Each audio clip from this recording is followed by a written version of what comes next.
Could I start a catering business in Orlando? Yes, and Orlando is actually a great place to do it because there's nonstop demand. Corporate lunches, weddings, hotels, conventions, theme park area events, churches, private parties. It's constant. But here's the part most people mess up. They start cooking first and figure out permits later. That's how you end up wasting money, getting shut down, or stuck in limbo with paperwork. So let me walk you through this the clean way, step by step, and I'll tell you what I would personally do, what I'd avoid, and what I'd keep in mind specifically for Orlando. First, decide what type of catering you're doing, because the rules and setup can change depending on this. Are you doing drop-off catering only? Full-service catering with staff and setup? Meal prep/weekly delivery? A private chef-style service? Or are you doing packaged food plus catering? Because here's what I'd recommend. Start with drop-off catering first. It's simpler, cheaper, and easier to scale. You can always add full service later once money is coming in. Now let's talk about the big question everyone asks. Can I cook from home in Orlando and cater? In most cases, if you're cooking and selling potentially hazardous foods, things like meats, sauces, rice, pasta, dairy-based dishes, you're going to need to operate out of an approved commercial kitchen. That can mean renting space in a commissary kitchen, renting time in a shared commercial kitchen, partnering with a restaurant during off hours, or building your own commercial kitchen, usually the most expensive option. What I would keep in mind, don't sign a lease or buy equipment until you confirm what kitchen setup you're using. Your kitchen plan is basically the foundation of your whole business. Now, permits and legal setup. At a minimum, expect to handle these buckets. 1. Business setup. You'll usually choose an LLC, get an EIN, and register your business with the state. Also keep in mind, you may need a local business tax receipt depending on your exact location. Orlando city limits versus Orange County areas can change what you need. What I would also recommend, set up a separate business bank account immediately, even if you're small. It saves you later when taxes hit and you're trying to prove expenses. 2. Food licensing/inspections. If you're catering full meals, you're typically dealing with state-level food licensing and inspections tied to your kitchen and operation. And here's a super important Orlando-specific detail. If you're catering at venues, hotels, parks, event halls, some venues require proof of liability insurance, a copy of your licensing, sometimes even your commissary agreement, and often a certificate of insurance listing them as additionally insured. So what I would keep in mind is, even if the state doesn't force a venue requirement, venues absolutely can, and they do. 3. Food safety training. At least one person in charge usually needs food manager training, and anyone handling food may need food handler training depending on what your setup is. What I would recommend, you become the certified manager yourself. It makes everything easier when you're dealing with inspectors, kitchens, and venues. Now let's talk numbers, because this is where people either win or lose. Realistic startup costs, Orlando range.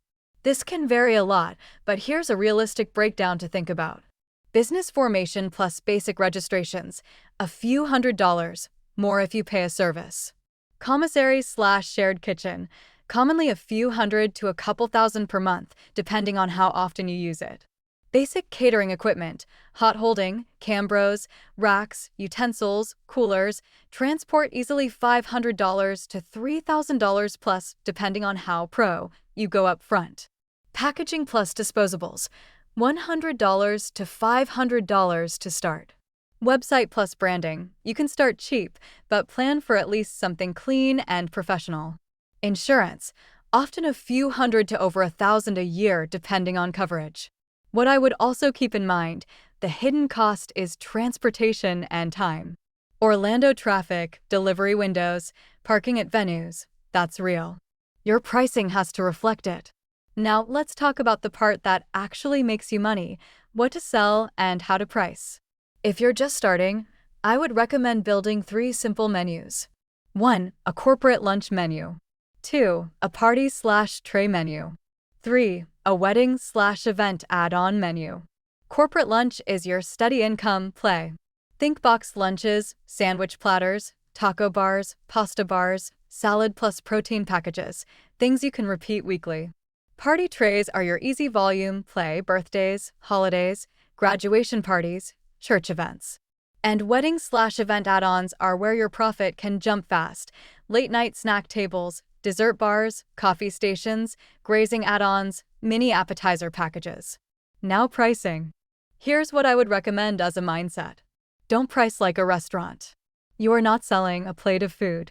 You are selling planning, prep labor, bulk purchasing, packaging, safe transport, setup timing, and reliability. So what I would keep in mind is, you're not expensive, you're professional. A simple way to avoid undercharging is to build every quote like this.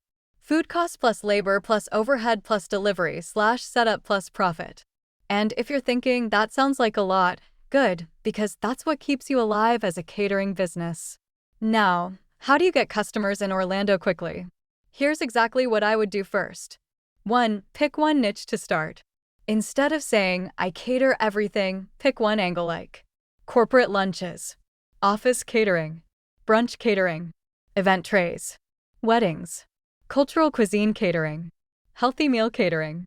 Because when you're specific, Google and customers trust you faster. 2. Set up your local visibility. I would immediately build a Google business profile, if eligible for your setup, a simple website with Orlando keywords, and a single catering menu page that's easy to understand. What I would also recommend, create separate pages for Orlando Catering, Wedding Catering Orlando, Corporate Catering Orlando, etc. Those pages are literally how you show up in search. 3. Go where the money already is. Orlando is full of event venues, wedding planners, realtors and apartment complexes doing resident events, corporate office parks, churches, breweries that host events, community centers.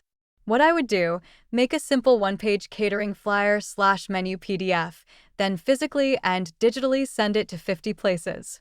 And I'd follow up like clockwork. Most caterers don't follow up. That's why you'll win. 4. Build your first proof fast.